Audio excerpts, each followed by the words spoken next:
Welcome to our channel. Today we how to transfer your Microsoft Clarity setup after site redesign, complete guide step by step clearly.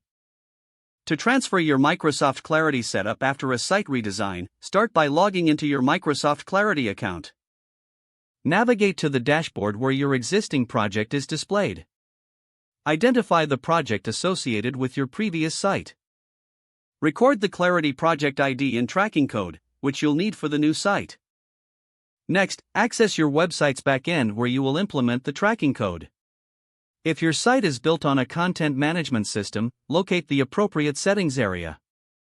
For WordPress users, go to the theme settings or a dedicated plugin for header scripts. Open the header or footer section of your website's code, where scripts are usually placed. Remove the old tracking code from the previous site design if it's still there. Insert the recorded Clarity tracking code into the header or footer of the new design. Make sure to save your changes to ensure the new tracking code is active. After implementing the tracking code, conduct a test to verify it's working.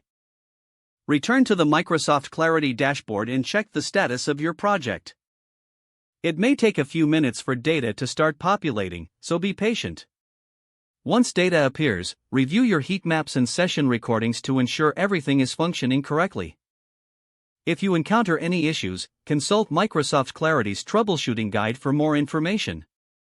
Finally, update any project settings and filters to align with your redesigned site's goals and objectives. You have now successfully transferred your Microsoft Clarity setup to your redesigned site. If the page does not load, refresh the browser or try again in a private or incognito window.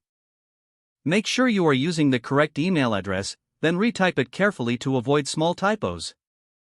If your password is not accepted, use the reset option and create a new strong password you can remember.